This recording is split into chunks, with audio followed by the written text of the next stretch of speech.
You're watching Drakewing Gaming. Enjoy the video. Hey guys, Nary here from Drakewing Gaming. So if you know me on Twitter, the Gaming Dragon. Today I'm coming at you another Let's Play episode of Echo, Jenna's Path. So, the last episode, we got into a bit of a tizzy with Flynn, and everyone's angry at him because he's a big grumpy old lizard. But maybe he makes a lot of sense. You know?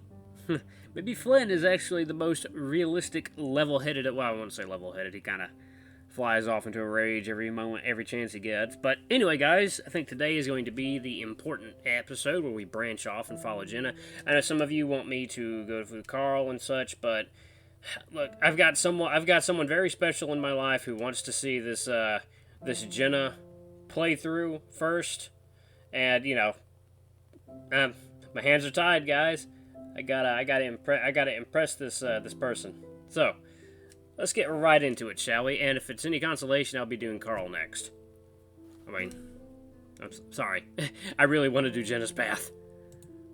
Okay, here we go. Alright, sit back and enjoy, guys. Also, Fatal Force going up on Christmas.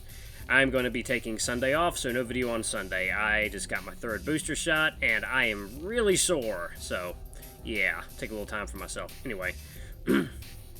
God damn it, Flynn! Fuck off. Flynn keeps walking, and it's pretty clear that he isn't coming back.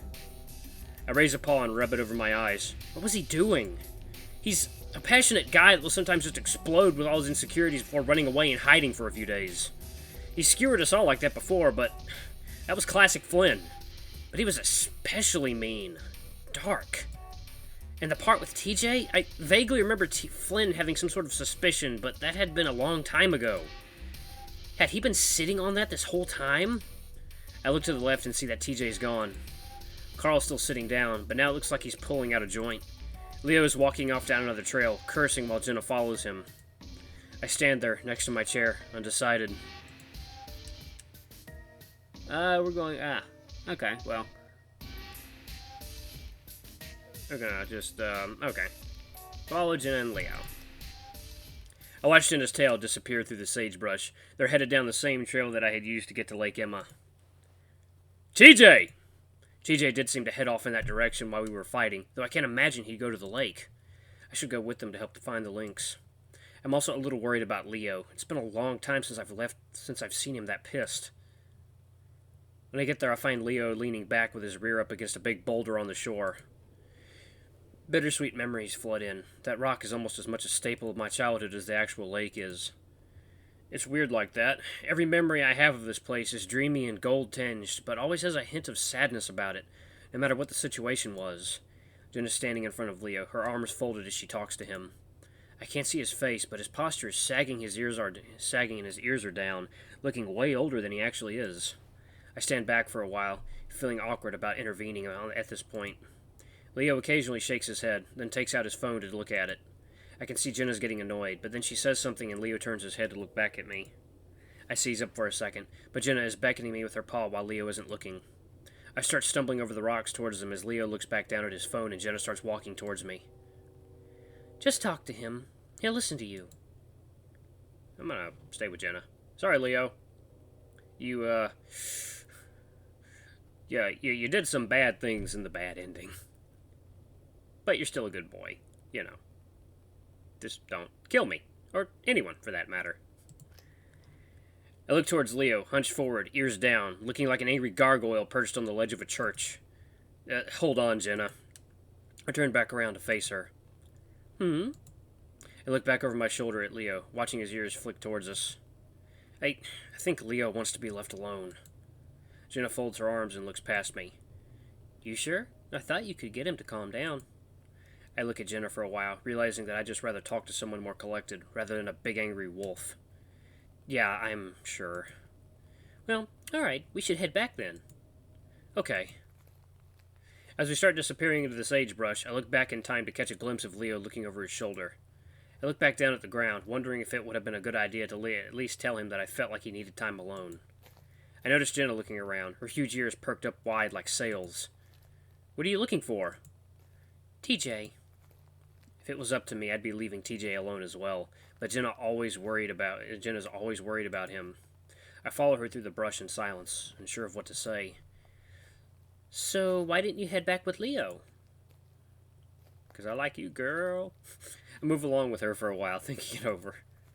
I don't know. When he's in a bad mood, he's really only good for a fight, you know?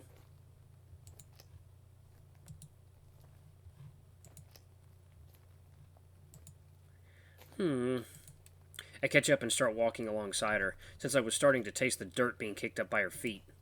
Yeah, thought it would be a good idea to let him cool down for a bit. I sort of envy the way she's dressed right now, with her short shorts and tank top. Jeans don't exactly breathe well. I finally start to see our picnic again. Carl's still sitting in the lawn chair, his head hanging over the back and smoke wafting around him. Jenna stops and puts her paws on her hips, looking around. Where do you think he went? There aren't many places he could have gone. Her eyes seem to settle, and I follow her gaze to a clump of brush and trees next to the river. If TJ had anywhere to hide in the short amount of time that he did, that would really be the only place he could have gone to.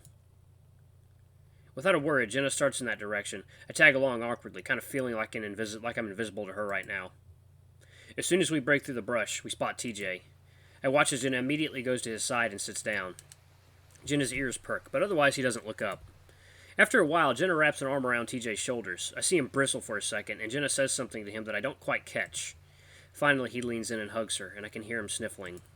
Oh, I'm starting to feel like I'm intruding, and I start to back away, but Jenna sees me and jerks her head. Where are you going, Chase? Come here. TJ pulls back from Jenna and starts wiping at his eyes. Chase? Yeah. I feel like TJ would be embarrassed to have me around, and he probably is, but Jenna's pretty insistent, so I move forward to stand next to them. I was just telling TJ by the time we used to float the river on the old inner tube. I smile and sit down next to Jenna, stretching my legs out.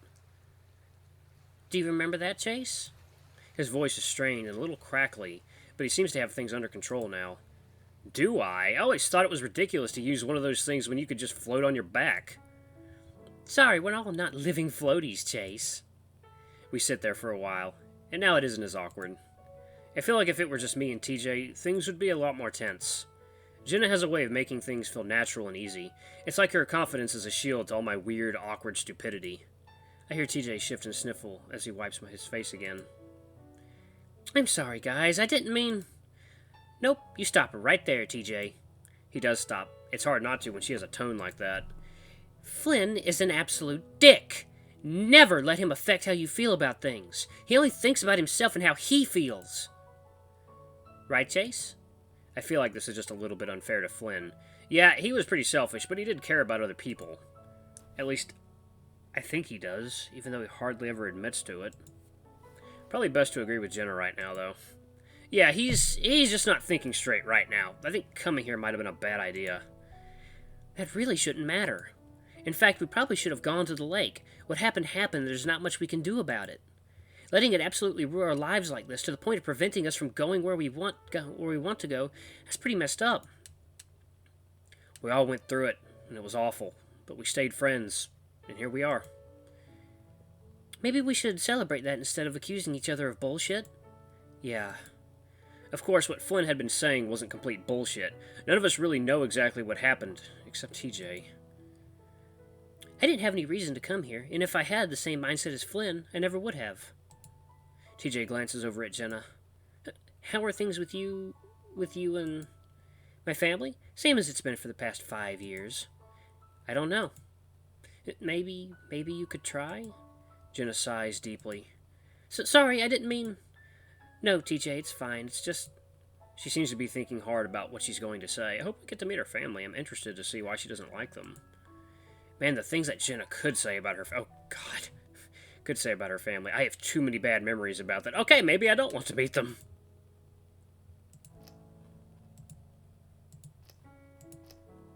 That family is completely broken. Like, there's no fixing it. Going back there would just mean trouble. I've learned my lesson. With Adam and Dad gone, it's just my mom and Jeremy now, anyway.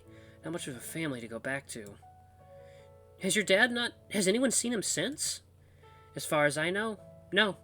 But I wouldn't really care if he is back. And if he really is missing, well, Mom never filed a missing persons report, so I guess it wouldn't matter. I'm sorry. Why? You're not the one that messed it all up. TJ looks away, his ears down. Jenna sighs and pets an arm back around TJ's shoulders. And here I am, bringing everyone down when the point was to make you feel better. Chase, remind us of something happy. I jump, then scramble after being put on the spot. Remember when we called it Yeehaw River? I remember when you called it Yeehaw, Chase. You had a bit of a speech impediment back then. Yeah. I remember that. It was kind of cute. It's quiet for a moment. Then Jenna gives TJ a little nudge. So, how's school going, TJ? It's not bad. I got accepted into the athletic training program, which is really cool because they're really selective. I think I'm one of the 20 that they chose. Wow, that's fantastic, TJ! TJ smiles, though he's still looking at his feet. Thanks. Hey, but you got into Weston. I did. I furrow my brow at that. Hey, come on, Weston is like the stereotypical best school in the country. She looks over at me and smiles. It's great, I know, just a lot of stress. Sometimes I'd like to get a break. That was a little surprising to hear from Jenna. Usually she was so energized and had a get-her-done attitude about almost anything. That's why I assumed she got into Western in the first place. Maybe you should take a break then. It's kind of up to you, isn't it? Just because I want it doesn't mean I need it. Hey, Tej, weren't you wanting to go hiking while we were here? Yeah, I know things are a bit bad right now, but it could be fun to go. Of course, TJ. I was planning to go with you anyway. Oh, cool! At that point, all of TJ's gloomy demeanor disappears, his tail corked and his ears up. Jenna looks sideways at me, meaningfully. Yeah, definitely didn't want to do that. I'm not even doing anything, and already I'm sweating buckets and looking at the shiny water longingly. I would have jumped in the water by now if TJ wasn't here. For some reason, that would seem inappropriate. Right then, I feel something press down hard on my paw, which is splayed out behind me. Looking over, I see that Jenna has her paw on mine, leaning on it. Oh, yeah, definitely. I'm going. Yes! Jenna lifts her paw off mine, and I gulp. It didn't really hurt, but something about her suddenly touching me like that. It's settled then. We should probably get back. We want to get a lot of rest before the hike tomorrow.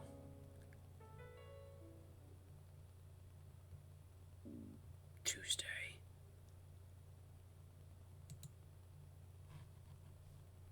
Okay, there we go. Transition. So, where are we headed, TJ? Jenna sounds like she's in a much better mood than yesterday. We all are, really. The canyon! Echo Canyon, more specifically. You ever been? He looks at both of us with a grin. Nope. No, me neither. His ears fall a little. What? You know the town is named after it, right? How have you not been there before? I shrug and Jenna laughs. Because you have to walk there 3 miles of snake-infested desert to get there? That makes me bristle, because there definitely are snakes there, and I can't help but scan the brush. You really shouldn't worry about that. They're more afraid of you than you are of them, and they have a rattle, so just listen for it. Jenna grins and looks straight at me. Yeah, you're right. The most dangerous animal you'll find on these paths is the blonde. An involuntary shiver works its way up my spine. Jenna! TJ frowns. That's even less likely, Jenna. Great. Now that you said it, I'm going to be all uptight for the rest of the hike. You're welcome. All right, let's get going. We want to make it to the top by noon. A few hours in, and TJ's quite a bit ahead of us. I hope they explain that later. I feel a little bit bad about it, but I think he likes it that way. He probably wants to think after yesterday. Jen and I walk side by side, and she's making sure that I drink water the entire time.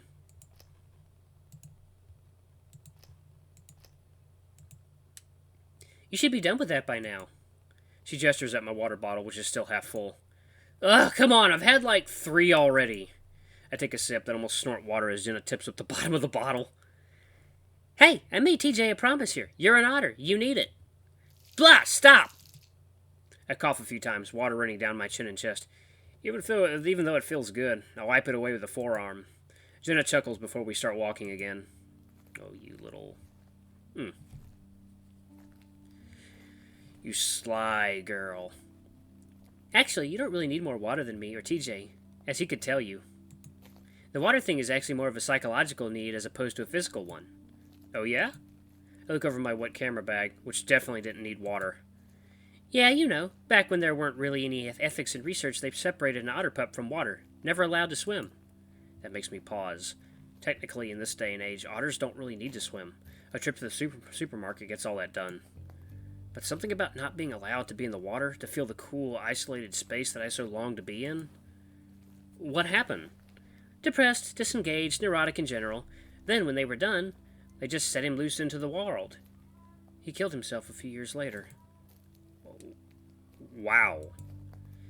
I mean, ethics are in place now, of course, not that the Psychological Association is any better. You probably heard about their role in the whole advanced interrogations controversy. Like the waterboarding stuff? Was this the furry version of the CIA? Oh my god. Just wolves and rabbits and felines and just suits.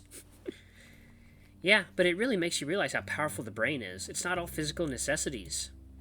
Must have been pretty awful for him that he killed himself. I can't imagine. Yeah, mind over matter research is really, really creepy. Like, there are people who have actually died by just believing themselves to be on fire. It is really weird. Kind of makes you wonder how much of reality is physical and how much of it is mental. Talking about offing oneself, though, it's got me thinking about Jenna's brother. So, you wanting to talk about Adam? No! Well, I sort of did, but I don't think that would be appropriate at all.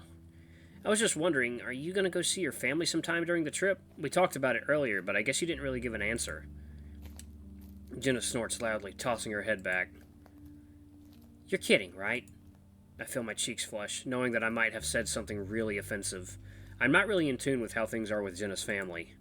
Leo and sometimes even Flynn dealt with most of that. I mean, aren't you a little curious? Curious is the wrong word. Oh? Maybe morbidly curious. Anyway, they haven't bothered contacting me since I left, so, as far as I can tell, they're not missing me. Guys, there's a giant dip over here, so watch your step. TJ's quite a bit ahead of us now, so I don't even see him anymore around all the boulders and brush. I pick up the pace and Jenna follows. Well, do you miss them? She doesn't say anything for a while, which tells me she's really thinking about it. No. She says it, finally surprising me a little with her bluntness. At least, not my mom and dad. Not even Adam. Really?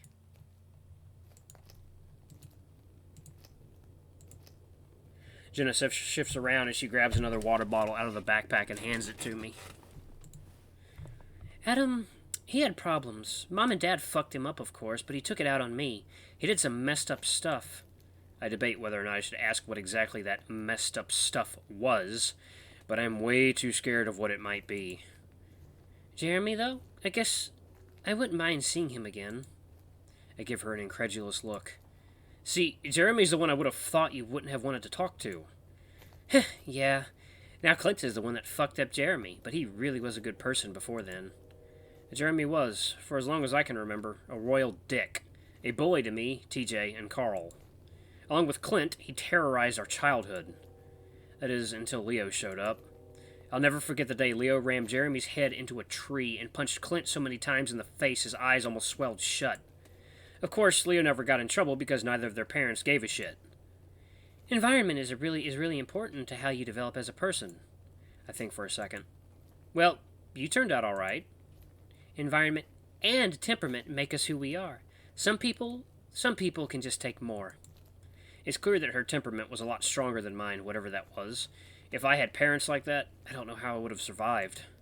I take another gulp of water, and it's then that I realize how badly I need to pee. Looking off to the side, I spot a rather large boulder surrounded by sagebrush. Hey, you go ahead. I gotta take a piss. Jenna quirks her muzzle and folds her arms. Sure you don't want me to wait up for you? I'm kidding. She turns and starts walking up the trail. Watch out for spiders. Ha ha ha ha ha. Sometimes Jenna's jokes were so dry that I had a hard time figuring out if she was really joking or not. I dodge my way around the sagebrush and tumbleweeds towards the boulder and start to piss. Jenna really is an enigma. She's nice enough and smart, but she has this edge about her that always has me on guard for some reason. Fur prickles on the back of my neck. I'm not sure what it is, but something isn't right. I look left and right in the small chance that someone else is coming up the trail. It's weird feeling like this in broad daylight. Normally, I don't get so uptight unless it's dark. I hear it's the opposite with species that can see better at night. Something's watching you from the brush. A shiver runs right up my spine and I tremble under its influence. As if of its own accord, my head whips around, immediately focusing in on a clump of sagebrush 30 feet away. And there, right in the middle, someone's face is staring at me. I can only call it a face because there are two eyes and a mouth, but I've never seen anything like it before. It's flat, wide, and stretched out, sagging where the chin should be. I can't help myself. I yelp loudly and stumble to the side as I whip my body around to defend myself, somehow conscious of the fact that my dick is still out. Then, it all comes together. I stare for a few seconds longer, then force out a tight, high-pitched laugh. Are you fucking kidding me? It's a rock. A white rock, and the sagebrush twigs have fallen over it perfectly to give it features similar to that of a face. I sigh and rub my own face with both my paws, feeling my heart hammering in my chest. I always did this shit to myself. As I lower my paws, I notice a wet streak across the left side of my pants. I hadn't finished peeing yet. Fucking son of a bitch! I hiss and turn back to the boulder, trying to work myself into a peeing mood again. Finally, as I start finishing up, the prickling feeling on my neck starts up again. I try to ignore it, but it's getting worse and worse.